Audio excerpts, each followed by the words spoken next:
Hey everyone, welcome back to the channel. Today's video topic, chase cards. And in case you've been living under a rock the last couple of days, this card has been leaked. Well, leaked isn't the right word. Probably presented, isn't it? This card has been presented from Glory of Team Rocket, and it's going to be in our English version, of course, which is called Destined Rivals. Again, if you've been living under a rock, you might not have seen this. Everyone was waiting for the leak of this card, or the reveal of this card, which is Giovanni's Mewtwo. This will be, or should be, the big chase card from Destined Rivals. And, I don't know, it's getting some mixed messages. It's really starting to grow on me. I quite like it. But today's video isn't all about Destined Rivals. There will be a video to come on that. But it's about chase cards. And more importantly, two things, and that's what we want to discuss in this video. One is, what impact do chase cards have overall on themselves? Now that sounds a bit weird, but what I mean is, how do chase cards evolve in price? How do you know whether you're getting a good chase card? How do you know if the chase card you buy is going to go up in value and be a good investment? And the second part is, what impact do chase cards have on the sealed product if you're a sealed investor? So let's look at singles and sealed today when it comes to chase cards. If you're new to the channel, of course, my name's Michael, this is PokeOz. Thanks heaps for returning to the channel. If you've watched before, the support really means a lot. It's really appreciated. Today's video sponsor, of course, is the Collector app. There'll be a link in the description to download it. It's a fantastic app to put all your singles and sealed collection in. I've been using it for ages. I've got my whole sealed collection in there. You can follow me down in the content creators section on the app to see my sealed collection. It's a good journey. You can add your collection in, you can see your percentage gains. It's so much fun and so easy to use. Again, link in the description to download that one. Right, chase cards. There's been some absolute bangers over the years, haven't they? So I think we might start with a conversation about just chase cards themselves. It started all way back when, didn't it? In 1999 with, of course, the English first edition base set Charizard. This is one hell of a chase card. This is the card that, when I was in primary school, you were the man if you had this card. Like, I didn't have it personally. I had the Venusaur and I had the Blastoise, but I never pulled the Charizard. I never traded for the Charizard. I remember saying to my friend, and his was so beaten up. I remember I pulled a fossil Dragonite, and it was like, Dragonite and Charizard, like sort of, what felt like two dragon Pokemon at the time. They were the cards all the boys wanted, all us boys wanted. And I said, look, I'll trade you my holo Dragonite, which is pretty pack fresh, not that we really cared all that much about it, for your sort of half beaten up Charizard, and still got to know. So I never had a first edition base set Charizard, but what a chase card. That set the scene, didn't it? Now, typically when we talk about chase cards, we've seen a lot throughout the years. Think of Lugia from Neo Genesis. Think about Goldstar Rayquaza. Think about more modern times. If someone says to you Sword and Shield and chase card in the same sentence, what do you think? Umbreon VMAX, the Moonbreon, the card that's got a code name for itself. What a fantastic chase card. But typically what happens when a chase card, and how to know whether it's a good investment or not, is when a chase card first comes out, and probably the best example of this, plus an exception to the rule, is Paldea Evolve. So when a set first comes out, let's look at the Ionos. Iono was up around like $200. There was two Ionos, of course, in Paldea Evolve, but the main one, the bigger chase card, was up around like $200 when this set came out. And the general rule of thumb is when a chase card comes out of the gate really hot, and of course as more supply gets opened, after day one, after week one, after month one, eventually we start seeing a bit of a reduction in price of those chase cards. That's the general rule of thumb. The exception to the rule is cards like Magikarp from Paldea Evolve, because if you weren't around when Paldea Evolve came out, geez, that sounds like a weird thing to say. If you weren't around when Paldea Evolve came out, you would have been existing, of course, but if you were in the hobby or not, and even saying whether you're in the hobby or not sounds weird, because Paldea Evolve feels like yesterday to me when that came out. But there are a lot of new people in the hobby in the last, 2, 3, 6, 12 months, so welcome if you're new to the hobby. Anyway, that card was like $20 to $25 when it first came out. Crazy to think that. Because what is it now, like $250 plus? Thereabouts anyway. It was like $23 when that set first came out. So that's the exception to the rule. Sometimes people will see a chase card and realize its value, Maybe learn that pull rates are difficult, maybe learn that grading plays are difficult, maybe learn that it's got a really low percentage of grading a 10 and therefore there's a massive play in terms of raw versus graded. And if graded's going for $600 and raw's going for $23, well, $23 feels a little bit undervalued, so it's going to push price up. Another exception to the rule is a card like, the Latios and Latios from TeamUp, which also came out of the gates at a relatively inexpensive price, and look at it now. If you think Sun and Moon chase card, you think that card really. Maybe you think Lily as well from Ultra Prism, but this card's more valuable. It is the Pokemon chase card. It's the tag team chase card from Sun and Moon era. So the general rule of thumb comes out of the gate pretty hot, will go down in price as more product and more singles hit the market. But eventually, when cards or sets start to go out of rotation, sometimes there can be a massive reversal where that card that was going from $200 down to maybe $80 and found its happy medium will start going back up in price again. I've said forever and a day the reason I don't invest in singles is because it's such a roller coaster. The general rule is they come out of the gate really hot, they drop in price a little bit as the set gets on a little bit, as reprints happen, and eventually when they go out of rotation, they might start climbing back up again. Maybe they climb too much and then they recorrect and go back down a bit, and then people go, oh, hold on, we actually really, really love that card, and then they start going back up again. If you look at the roller coaster that's been a lot of Sun and Moon tag team cards, that's exactly the journey that they've taken. They've been like this over the last 2, 3, 4 years.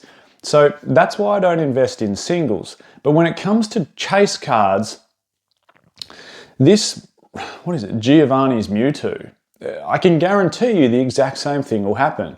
When Destined Rivals hits shelves and the first ones hit eBay in the first 2 hours of the set coming out, they'll be dear and people will pay exorbitant prices for it. And eventually it'll drop and it'll find its happy medium. Not saying that's always going to happen, but that is the general rule. I can almost guarantee this is going to happen with Giovanni's Mewtwo. Come out of the gate really hot, more supply will hit the market. Depending on pull rates, grading plays, etc., it'll find its happy medium eventually, in 3 or 6 months' time. And then maybe it'll start climbing back up a little bit. And then maybe a reprint comes in, 18 months' time and it drops back down again. And then maybe it's out of rotation and it starts climbing back up again because it's one of the best chase cards from Scarlet and Violet era. I don't know, not saying that's going to happen, but I'm just giving the picture. That's probably what's going to happen with that. Now, contrary to that, if we look at the sealed product, chase cards are so important. And I've talked about this on so many countless occasions on this channel. There is such a clear correlation between total set value and sealed product price. Both booster box and of course elite trainer box. Speaking of elite trainer box, has anyone seen the Rockets? Is it Rocket? Yeah, Rockets Wobbuffet, which is going to be the elite trainer box promo for Destined Rivals. And how cool is the stamp poke? Funny that they chose Wobbuffet. You know what? Wobbuffet was always the one that popped up in the anime, isn't it? Anyway, little segue there. Back onto the topic at hand. It has such a clear correlation, total set value, to sealed product price. And if you drill down a little bit further, total set value is really made up predominantly from the hits inside a set. So you could almost make the argument, of course, which I do as well, total value of maybe the top 10 hits has an even better correlation to the booster box price. And then furthermore to that, the stronger the main chase card, again, the bigger impact it has on the sealed product.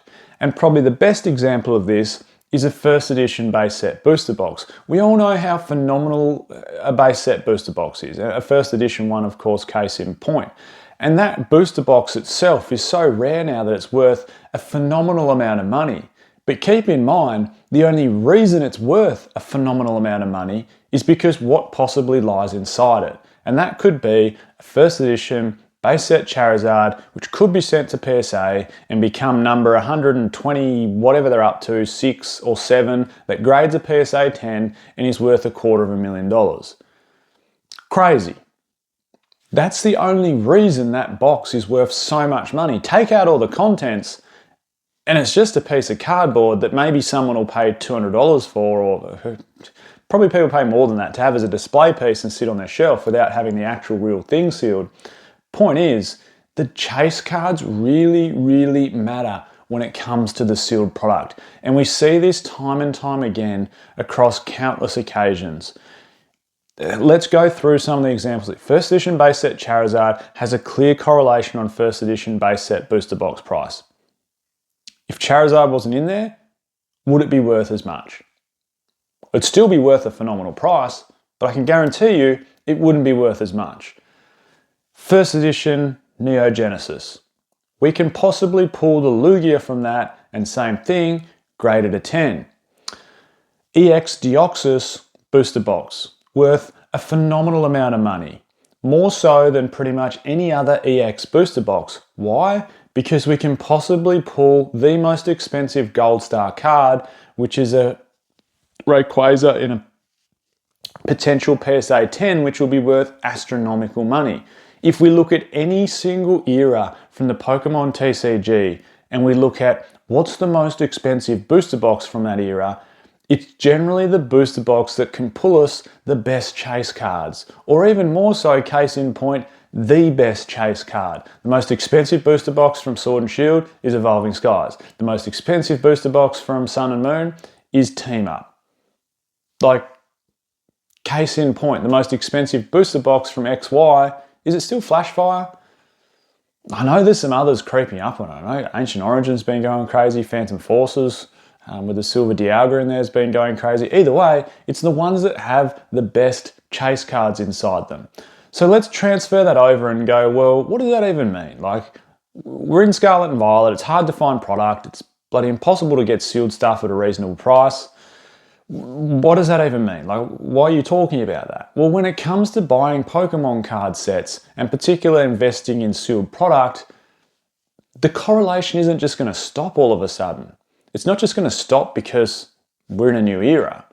It's going to continue. So we should be buying booster boxes that have really strong chase cards in them, and in particular, chase cards that are worth mega dollars. What's that going to mean for sealed product? In the future, it's going to be worth lots. Why? Because people's brains can only remember so much. And what we remember is the best cards from an era. And when it comes to streaming in the future, rip and shipping in the future, that's what viewers, absorbers of this content, buyers of this product are going to care about. One more little side note I wanted to mention when it comes to singles before we conclude this video. It's an interesting time, isn't it? It's the first time in Pokemon card history where so many singles have been kept in such mint condition of chase cards. And moreover than that, so many singles of chase cards have been graded. We're seeing phenomenal populations. And I don't know what this is going to mean. I mean, at the moment, the market's absorbing it because so many people are invested in it. Like, so many people want it. I don't even know what Umbreon VMAX PSA 10 population's up to at the moment. Is it pushing like 11,000, 12,000, 15,000? I don't know. I haven't checked in a while. Either way, the market at the moment can absorb it. There is more than 10,000 people in the world that want a PSA 10 Umbreon VMAX. It's the modern, well, what seems to be, the modern first edition Charizard. But what happens when it dies off a little bit? Gold Star Rayquaza is worth so much money because it's got an incredibly low PSA 10 population. What happens when the hype dies down for Umbreon? What happens if more start coming on the market? Are we going to see downward pressure put on pricing? Quite possibly.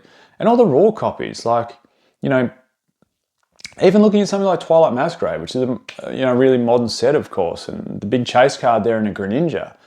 Like, there's so many copies of that being kept in such pristine condition.